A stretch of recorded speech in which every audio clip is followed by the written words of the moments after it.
Well, folks, welcome to one more edition of Politics and Rada McBerto Will is your host. Thank you so kindly for being here with us. We had a severe internet glitch in the beginning. Our complete internet service in the area went down.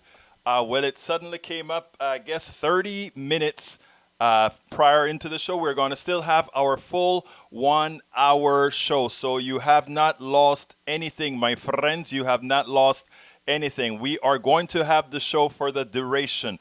Again, we don't know what's happening. We don't know why the internet went down. We don't know all these things, but it doesn't matter because we are here. We're going to have a great show for you today. If I'm a bit frazzled in the beginning, it's simply because, again, as we tried to get the internet up, we went ahead and tried all kinds of things, including using cellular, but I guess the internet problem was likely through the entire area. Not to sweat it, however. We are here. So today's subject at hand is titled, Why Are Trump's Polls Up? Yeah, Trump's polls are up. The second topic, and I think they should really bleed into each other, is pretty much good can come from coronavirus if we allow it. And a lot of people, sometimes they sit down and like, what the hell are you talking about? People are dying. People are hurting. Yes, they are. But you know what? We can actually use this because, folks, our economy is in shambles. We can actually use this for a better good. We can use this for better good. Lawrence Sims, yes, we worked it out. Actually, it's not like we worked it out.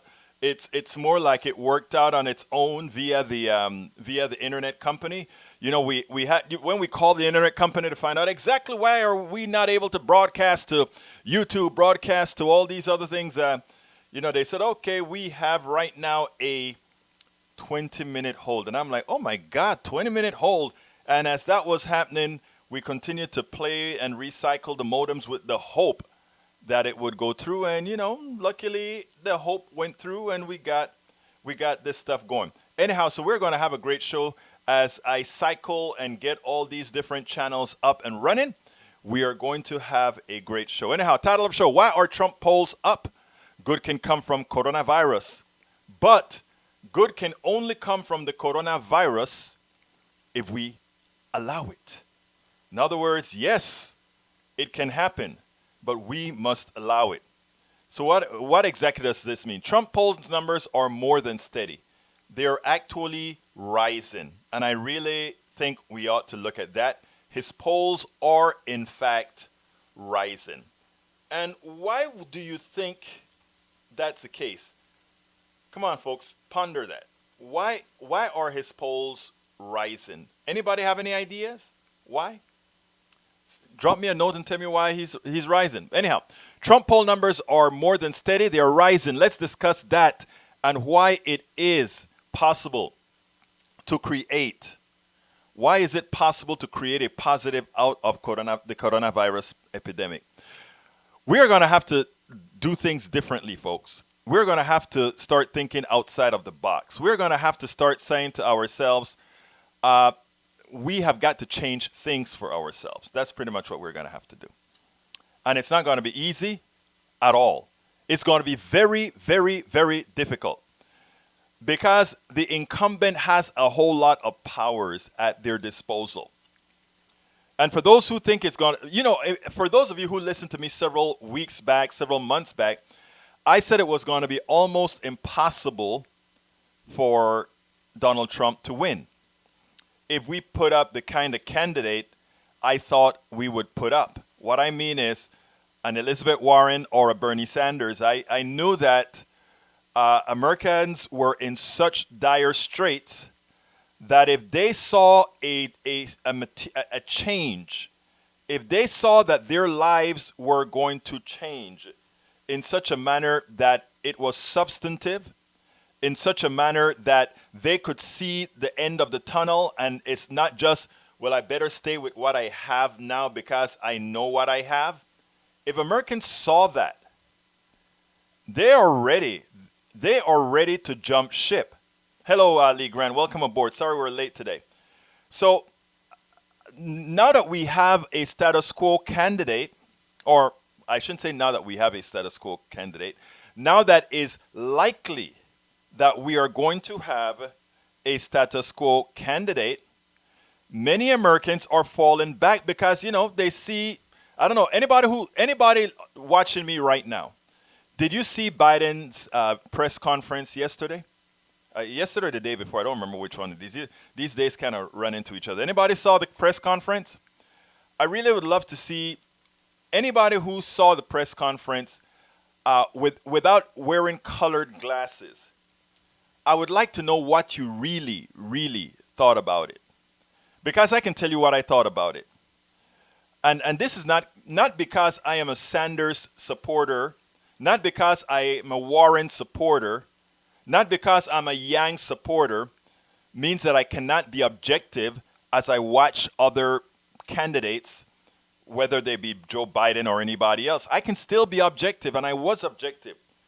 And what concerned me most is not only the slight incoherency, but the snap, the teleprompter mistakes, the way he answers questions. They were just not what I think if he goes on to a debate stage with Donald Trump would put him in such, the things that Bernie could have done at that last debate to really get Biden in a frazzle, but he didn't do it. Bernie Sanders didn't do it because he doesn't want to be a spoiler. He wants to win if the people make him win. He don't want to win by simply pulling down Biden, which is unnecessary, right? If Biden is going to be holding the bag for Democrats, the last thing you want to do is have another Democrat really pull him down.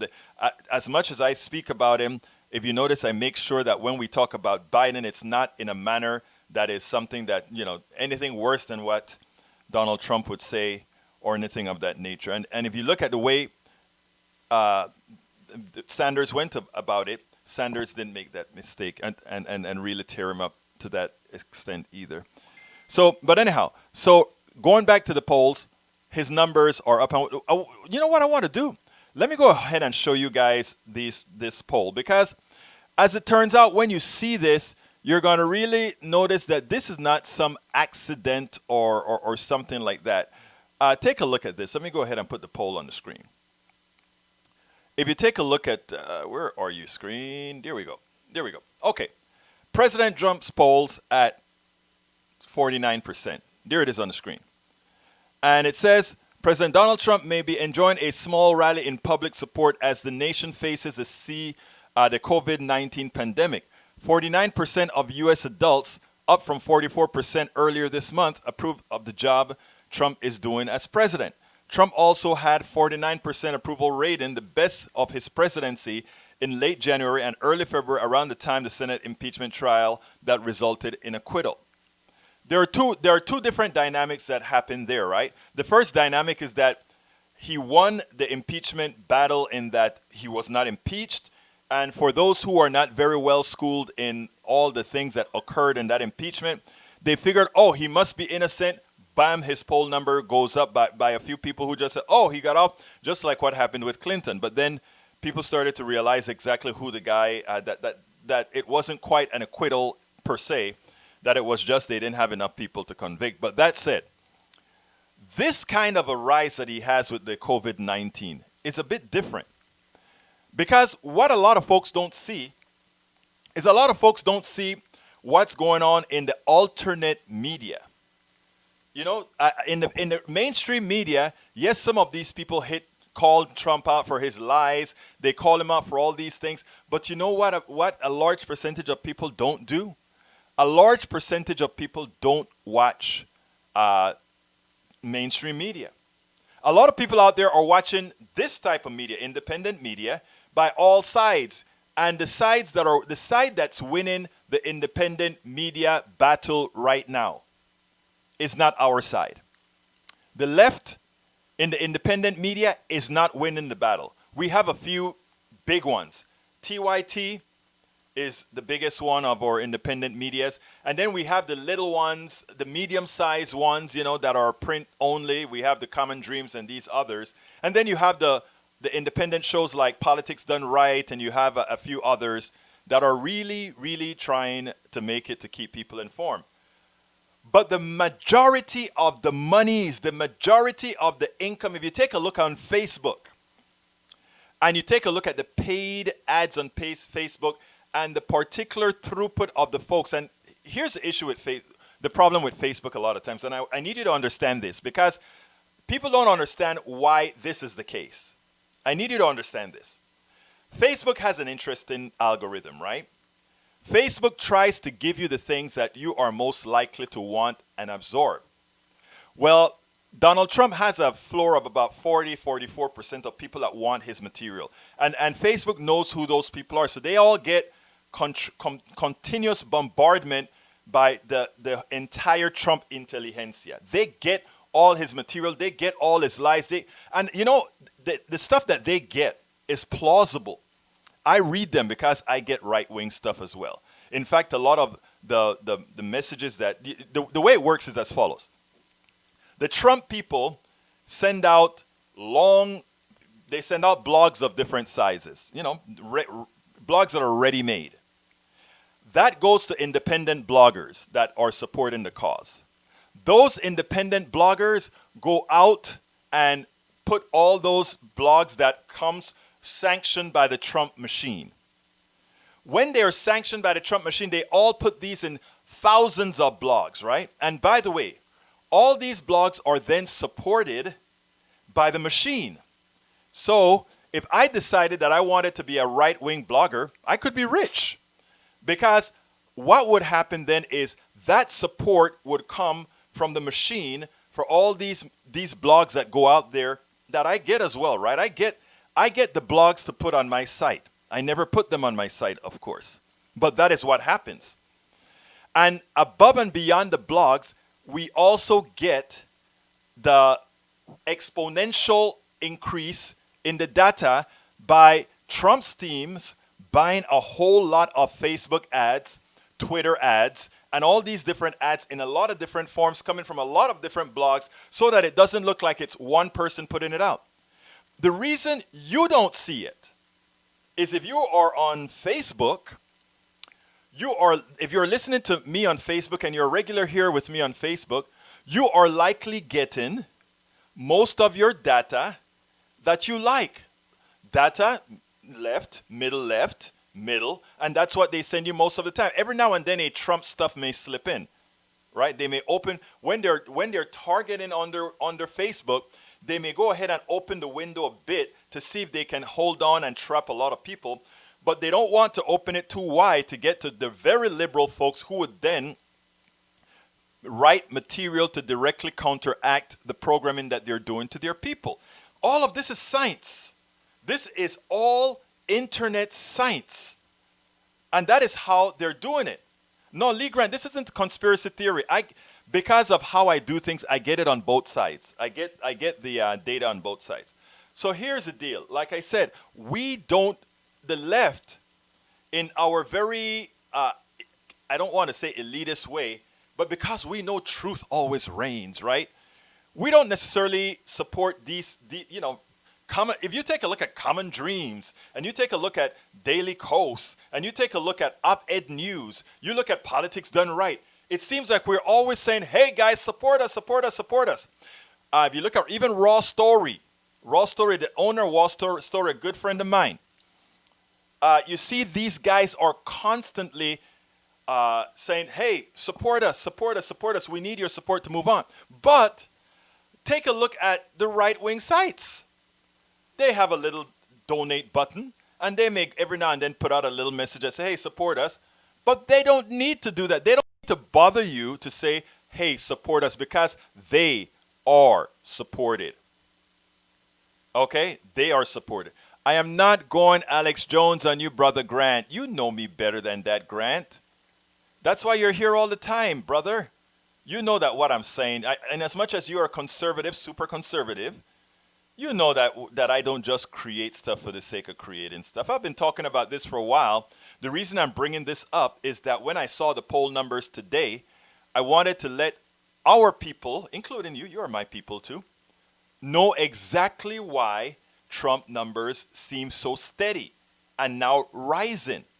It's not happening by accident. Okay? It does not happen by accident. There is a science behind this, and I'll put it bluntly. Our Democratic side is very old school, and that is the reason why they have look, in the right they have Trump because Trump used his marketing skills to get on. But Trump's team is a very young team that knows social media, knows internet very, very well. And they can make somebody who is not very likable plausible. And that is what they've done. So this is not going to change. And this is what, when I told you guys that it's almost impossible for a Democrat to lose in November, I meant all things being equal. And right now they're not. I spend all day on the internet, on all sites, from Red State, all these other sites I spend a lot of time on. And the one thing you can, and let me just show you guys if you doubt what I'm saying. Let's go ahead and let's go ahead and show you Red State, okay? Uh, let me back up here because this is important. A lot of people need to understand what's going on here because they don't quite redstate.com. This is one of the premier sites on them, right? Look at the front of this site. Clean. You don't see it asking for much. I don't even have. Does it even have a donate button? I don't know. This is one of their main medias, and all they do here is give you information that is spun on the right side. Okay, this is spun on the right side. Very, very plausible. The things sound very real. So so when people look at this, they say, "Oh, this looks like real news," and it does. You may see a few. Let me see. I don't even know if you have ads, but Red State. This is Red State for you. But let's take a look at Common Dreams now. Notice this. You don't see any superimposing things saying, "Okay, please make sure and support us." You see a few Ring Central ads, etc. Now, if we go to the left now, we go to Common Dreams. Common Dreams is a site that has very, very good stories, well written, well sourced. All right? You come to this stuff and you go to one of their stories and, they have the subscribe button, donate button. At the end of the story, they ask you, please, please, please make sure and support us. PayPal, ActBlue, card. We can go to Daily Coast sends out millions of emails every day. Give us $5. Give us $3. Because that is the only way it stays. If we go to Op-Ed News, and by the way, I donate to each of these particular sites. Not a donate. I'm a subscriber to each of these sites because I use a lot of their material. I read a lot of their material. I contribute to a lot of their material, and so I give them I give them data. I give them stories. I give them articles, but also that they have to stay in business. So check this out. You go here, and it's the same thing. It's about please provide this information. Once you log into here, that's what they do. They ask you for support. And the reason why, again, is because you go to Daily Coast. Daily Coast does most of theirs. Well, the reason you don't see any ads here is that I'm logged in. If I log out, then you'll see what if I log out of the thing, then you'll see it's a different. There we go. It comes up right away and it asks you to do something when you're logged out. But anyhow, so that when you look at why is Donald Trump's rating high? Donald Trump's rating is high because they have a well-oiled infrastructure and their folks support the platforms that keep them ahead. It's a lot less of them than us. There are a lot more of us. We're not as wealthy. We're just not as wealthy as they are. We don't have the corporate dollars coming in as they do. Anyhow, I just wanted to kind of give, people see that. And by the way, if you want to see the trajectory, right? Here's the trajectory of Donald Trump. If you take a look, the steadiness is amazing. This is his 2009 trajectory right there, as you can see. Anywhere between 37 and 45 in 2019. But look at what happens in 2020. His low is 44, his high 49. So don't sit down there and not believe that Donald Trump is not on an increase in his performance. And the reason why, again, is a steady and continue mastication of the data. They go out there and they know exactly what they have to do, and they also know how to micro target to pick up the areas that they need to pick up on. And if we as progressives don't understand that, and if we as progressives don't have a narrative that can trump this micro-targeting and all these types of issues that you see on the screen, and for those of you who are listening on podcasts, what I'm showing here on the podcast is in his first year, he's in the probably averaging in the very low, in the very high 30s. In the second year, low, middle 40s. And now, there we go. Network's down, but I'm going to keep on with the show, even though the network went down again. Anyhow, so if you take a look at what's going on with the show, then you see why Donald Trump is high. Now, continuing. Folks, that is the reason why you see Donald Trump's performance very high. But anyhow, I wrote a little piece today about why it is that we can find something good out of the coronavirus. But before I go there, I want to remind everybody who our coronavirus heroes need to be. Garbage collectors, postal workers, nurses, doctors, medical personnel, grocery store employees, firefighters, police officers who don't murder or disrespect POCs, utility workers, repair persons, delivery persons, and all of those out there that I've probably forgotten to mention. Those of us who are fortunate to stay home owes you life-saving gratitude. You deserve hazard pay. Rest assured, the politics done right posse will continue pushing for social, racial, economic, and legal justice.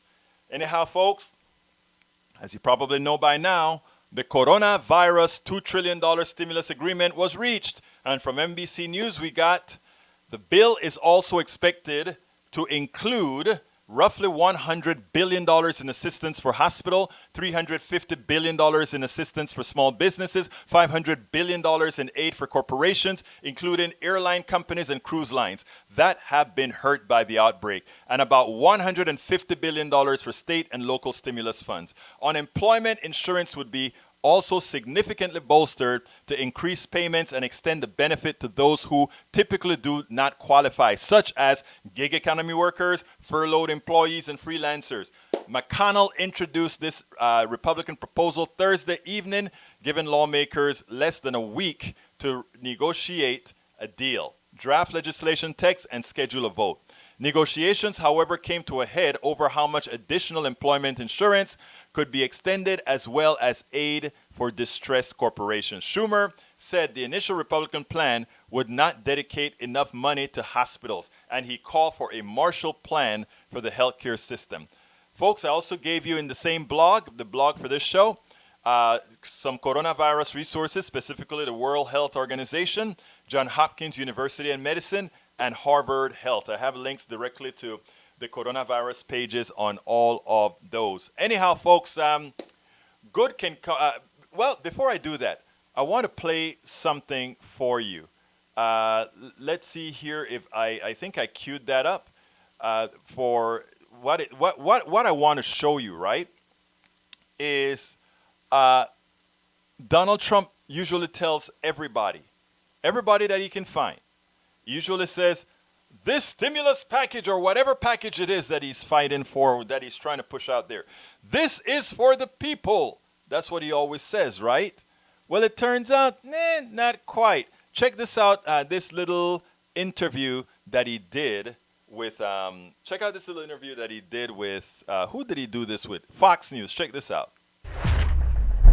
Trump likes to tell tell us all the times, these stimulus packages, all these things that he's doing, it's for the people. Remember when he did the tax cut scam, he had everybody believing it was for the people, but of course, most of it went to corporations. Well, you know, on Fox News, he kind of came clean. We got to be proud of the president for coming clean. Check this out. Now take a look, brand new, at what Donald Trump told Fox News about the purpose of the bill. It's loaded to save corporations. We'll have an unemployment rate the likes of which nobody's ever seen before. We have to save these companies. The markets, meanwhile, have been snapping back from lows on this economic rescue package. Meanwhile, today, Bill Gates, who knows his way around the economy, offering a stark warning for people who want to rush too fast to do what Trump is asking. So in other words, are you telling me that its most important portion about that is stacked towards the corporations? That's what he said. That's what he said. I'm Egberto Willies. Okay, folks, so as you can see, not quite, right? Not quite was that his first intent. His first intent, it is clear, was make sure that to make the corporations whole. The second part of the show that I'm going to talk about, gonna pinpoint what I really want to say.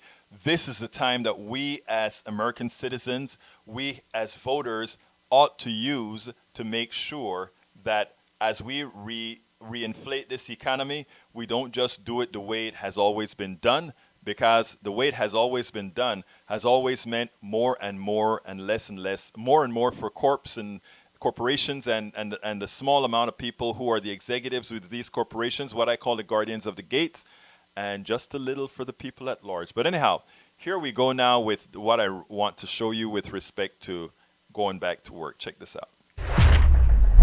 The people who are responsible for indoctrinating the good people in the right wing are generally operating in concert. And it was kind of ironic yesterday when I did the blog showing Lieutenant Governor Dan Patrick. He pretty much said old people are indispensable. In other words, let's go back to work, because old people, we sure don't want to destroy the economy because this virus is probably tougher on them. But then we, of course, had Mnuchin saying, when Nancy Pelosi made a comment about we have a responsibility and we should listen to some of the words of the Pope. And Mnuchin said, well, you may listen to the Pope. I'm listening to the market. Like I said, the right wing operates in sequences. And not only do they operate in sequences, their indoctrination engine is sort of like a huge echo chamber. Everybody's saying the same things. Everybody's on the same wavelength. So we had Mnuchin talking about markets, and the most important thing is the markets. We have the president coming out talking about we have to get back to work. We have to open the economy. He wants to do it by Easter. And it continues. Now we have Glenn Beck in his system.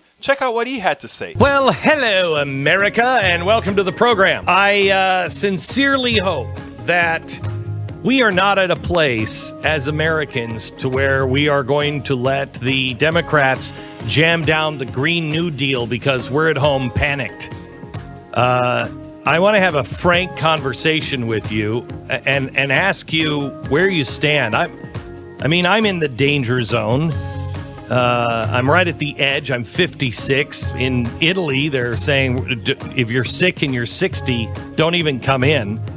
So I'm in the danger zone. I would rather have my children stay home and all of us who are over 50 go in and keep this economy going and working. Even if we all get sick, I'd rather die than kill the country, because it's not the economy that's dying, it's the country. And I'll show you just what's happening to us just by looking at the talks with the stimulus right now.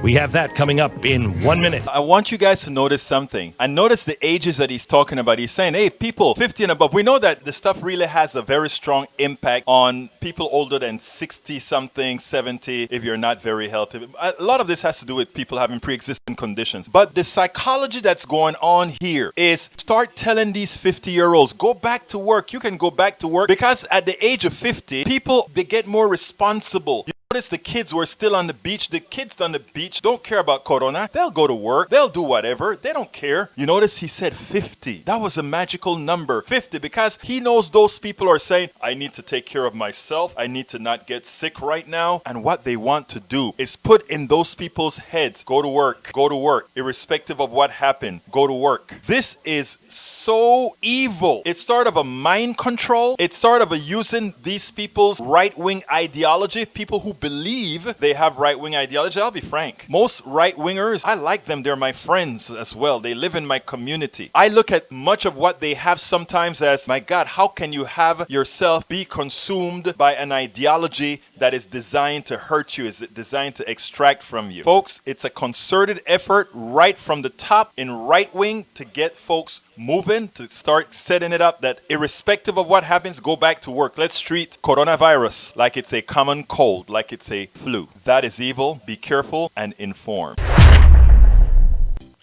Okay, folks, I hope you enjoyed that. Anyhow, I sent out my newsletter today.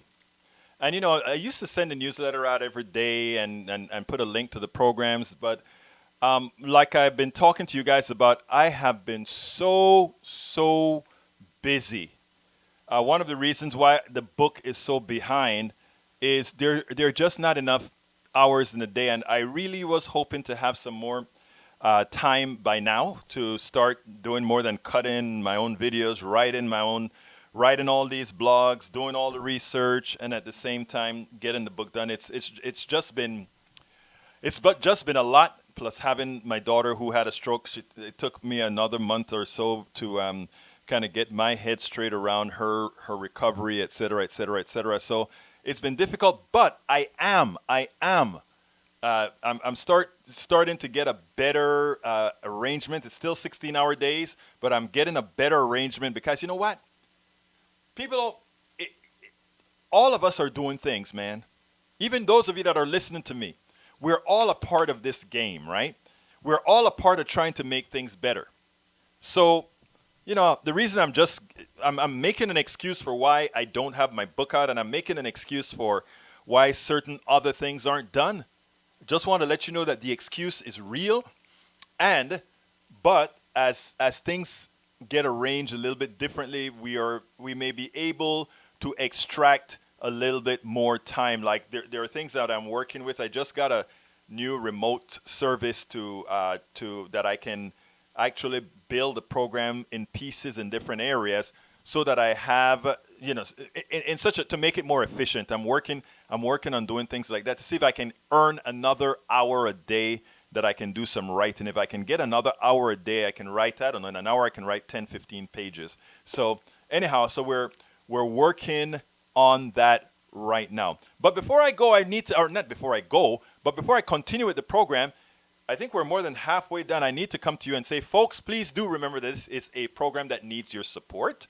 Please go to store.politicsdoneright.com. Again, that is store.politicsdoneright.com and support our program. There are many other ways that you can support the program as well. You can go ahead and provide support by going to patreon.com/politicsdoneright. That is patreon.com/politicsdoneright. And it's right there on the screen right now, patreon.com/politicsdoneright.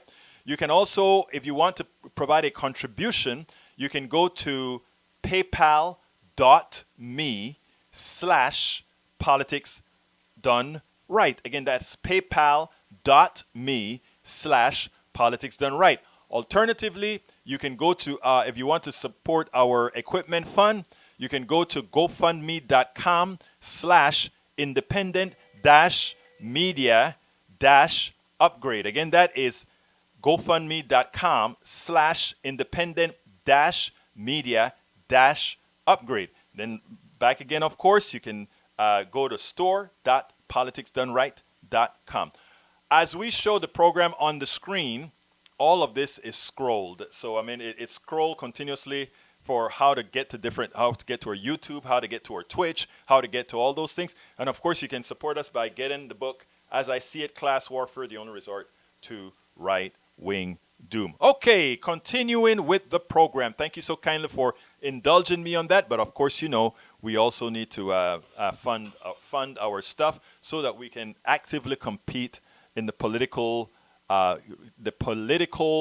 ring of ideas. Anyway, I sent out my mailer today. The newsletter. I'm going to try to do the newsletter at least 5 times a week. Right now, the newsletter, I don't know. I think I missed I missed a week or something like that. But I'm going to try to fit that into the schedule that I can build a newsletter every day, or at least 5 days a week. But here it goes. The title of the little sub essay that I put in there was called "Good Can Come from Coronavirus If We Allow It," and it goes as follows: Harris County, where Houston resides, was officially placed under coronavirus lockdown tonight. That was last night. I think given that was occurring throughout the country, this was expected.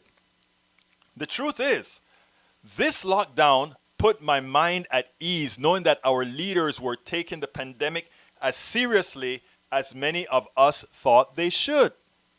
First of all, it is important that we give condolences to the families of all of those throughout the world who lost their loved ones to the novel virus, to this novel virus, coronavirus.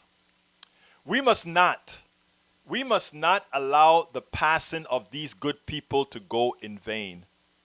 We should not allow the good passing of these people to go in vain. Make no mistake, coronavirus has changed America forever. Anybody who doesn't see that yet, they will see that. And let me digress here.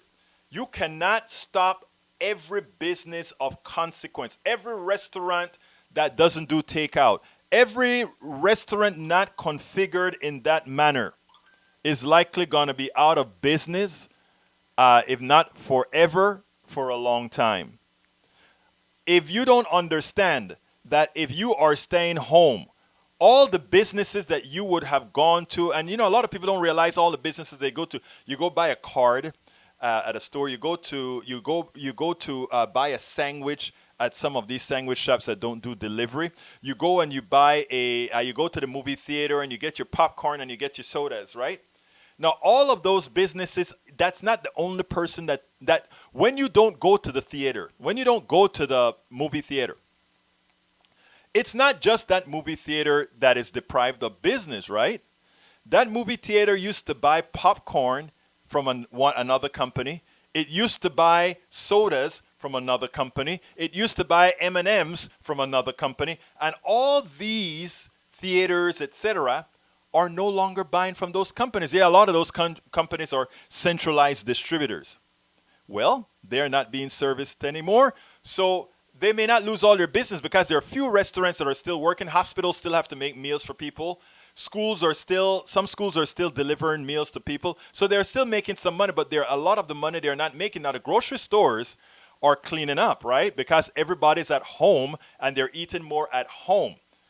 But that extra value into the economy from circulating money to the waiter, to the cook, to all these people are out of jobs and they are not themselves spending as much money at the grocery store, at the baker, at the store to buy a shirt or whatever. So all of that activity is gone.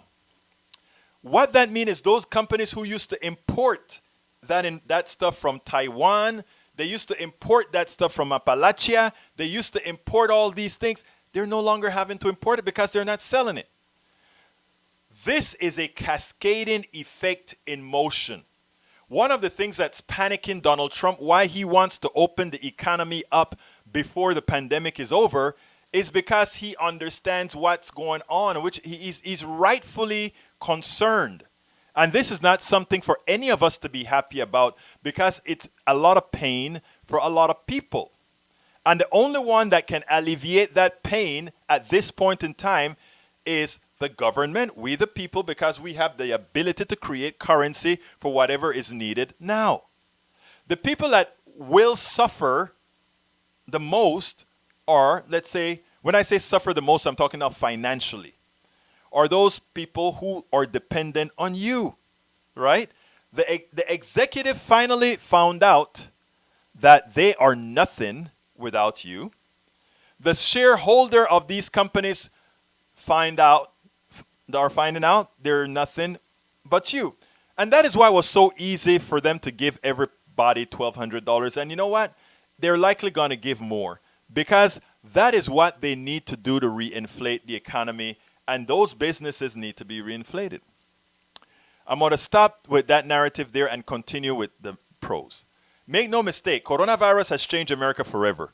The question of what kind of America will come after this catastrophe. The phrase, make lemonade out of lemons, is apropos. A divided Congress came to 3 stimulus agreements in less than a month. Think about that. A Congress that can never get along. They came out with 3 stimulus. Or do you say stimuli? 4. 3 of them in less than a month. These were mammoth amounts of money never expended before in bills like this. Congress acted this fast because it was clear that America had no circuit breakers for all the chaos caused by that little virus.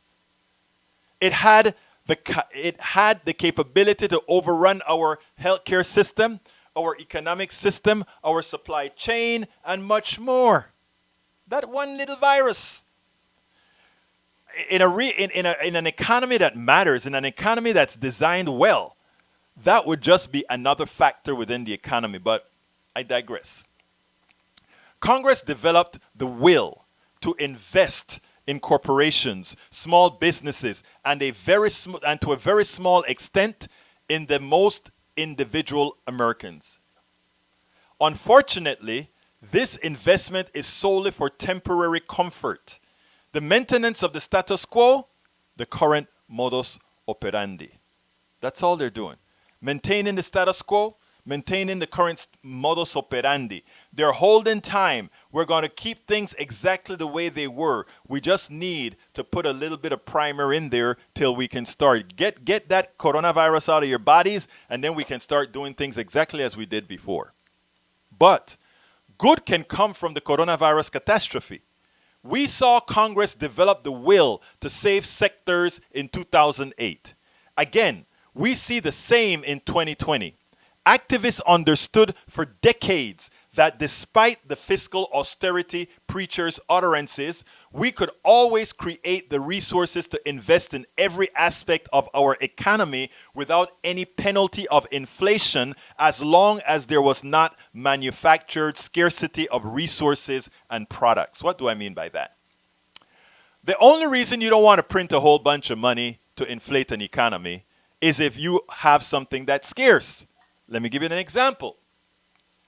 If for some reason we allowed, everybody had unlimited money, everybody would run and buy a very expensive car, but we could not produce the amount of cars if everybody wanted to have 2 or 3 cars.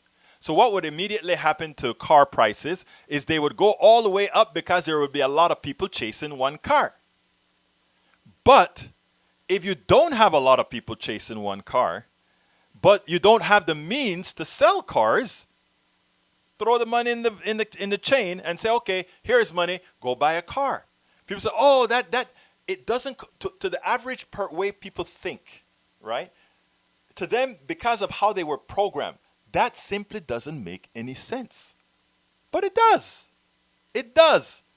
Money is just a mean of exchange of something. And if you go ahead and not just give it for somebody who doesn't do anything, you put some limits on how you get monies to people. But you can have an economy based, especially with with supercomputers.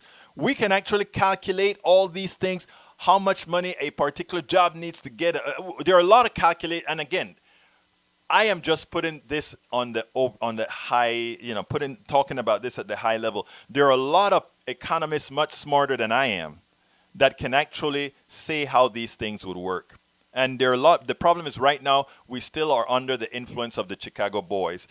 Read Disaster Economics, or I don't remember, Disaster Capitalism or something like that, and you can understand what we're talking about. But anyhow, Again, we see the same in 2020. Activists understood for decades that despite the fiscal austerity preachers preach utterances, we could always create the resources to invest in every aspect of our economy without any penalty of inflation, as long as there was not manufacturer scarcity of resources and products. I want to remind you guys of something. Remember that oil crisis? Some of you are never heard of the oil crisis. I know you're very young. You're in your 20s, 30s.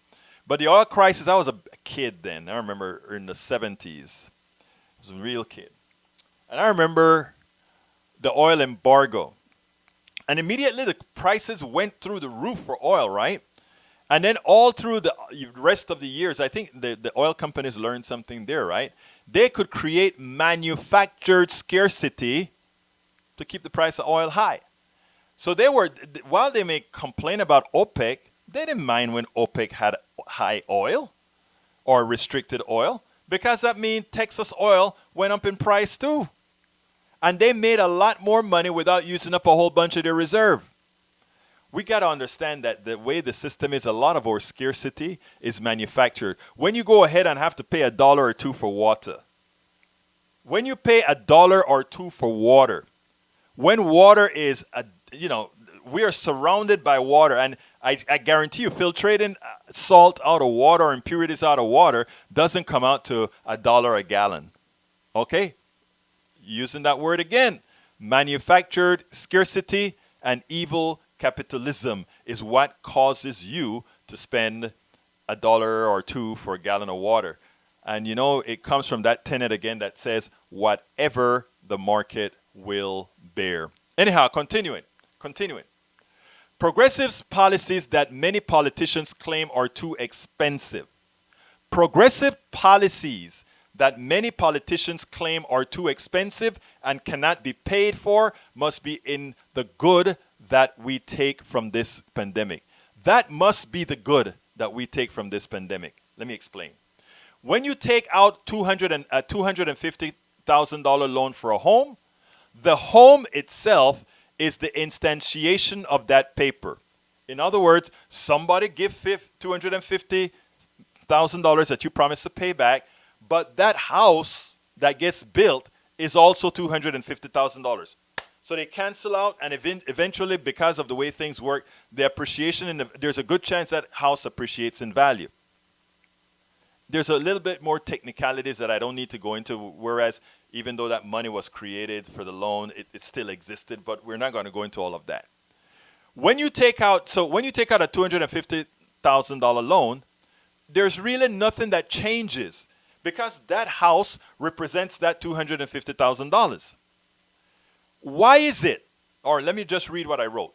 When we invest in Medicare for all, child care, tuition-free college, the more productive humans who evolve from having said policies invest in them is the instantiation of that paper. What do I mean by that?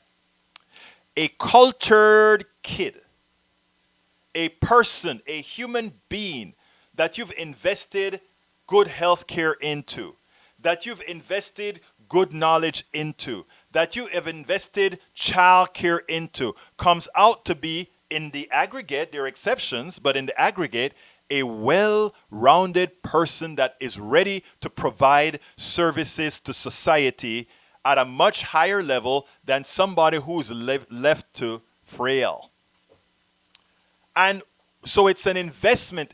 You invest these things in people, the outcome that you get is of so much value. It's the paper that represent said investment. So when they say, how much is that going to cost? I like to say, how much are you going to profit from that investment in that person in the aggregate? You see, we all ask the questions in the wrong manner. We ask, how much is that going to cost all these taxpayers? My statement is, how much is it going to save the taxpayer of the future, and how much is that person who we've cultivated going to pay in taxes? That's the real question, or that's the real statement. But we have to be the ones who start to teach people these things. We are the ones who have to start convincing people to get out of the trap that the Powell Manifesto has put them into, that our indoctrination since the inception of this country has put them into. We have to get out of that. We must think outside of the box and not allow an old man-made economic system to restrict the possibility of an economic system for our times. Our economic system is in shambles. It is one that is unstable, that takes out a lot of people with its constant crashes. The destructive nature of coronavirus allows us to rebuild differently. To do things, we must educate all of us. To do all of this, we've got to get all of us educated. We have got to start having our message out there. We have got to invest in truth in such a manner that when the right-wing bots get out there, and bots, I mean both bots and human bots get out there, that we are ready to refute them, that we can educate folks in such a logical manner that they sit back and say, wow, we should have known that. Why didn't they teach us that? Why didn't we know that?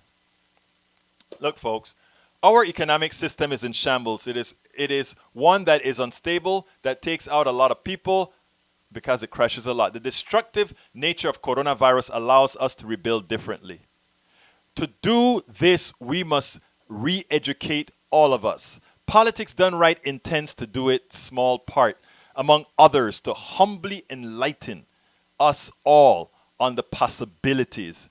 We must no longer allow a select few to decide our futures. We can build a path to our own destiny. So please, please, please, be a part of it, including joining us, including, hell, subscribe to Politics Done Right. Patreon.com/politicsdoneright. Patreon.com/politicsdoneright. Let's start helping each other put the message out. Let's start helping each other preach the word, the truth. Because you know what? If we allow America to reinflate itself in the old model, if when we come back from this coronavirus, when we come back, and folks, it's not going to be a fast comeback. Don't believe anything Trump is saying. It's not going to be a fast comeback. If we allow ourselves to believe or come back in the same way that we left, we would have deserved exactly what the corporatocracy, the plutocracy, the oligarchy is going to do to us. Because let me tell you what the oligarchy is going to do. They are going to lose 3, 4, 5, 6 months of business. They're going to lose several months of appreciation of their capital. In fact, they've lost a lot of their monies in the depreciation of their capital. And they want it back. They want it back. And you know what? They are going to do whatever is necessary to get it back. So what I want to tell you guys is we have to do this on our own. We have to spend this time that the rebuilding is going to take, and we have an election in between. We have to first start electing progressives, but the right kind of progressives. The forward thinkers. Those who don't sit back and believe in neoliberalism. Those who don't sit back and believe that capital has some preeminence. Those who start to realize that the most important thing is to think human being first. And how do you elaborate? How do you create an environment around that human being? How do you build a business environment, an economic environment around that human being? Were the first questions we ask. How is implementing this economic policy going to affect human beings? I went on a show, several shows, happened several times. And every time I talk about my progressive values and the things that I want to see happen for the average person, the first question that always comes, how will that affect business? And I always throw the question right back. How will that affect your mother, your father, your brother, your sister, the candlestick maker, how will that affect them? Human beings before business. Human beings before the corporation. Human beings first.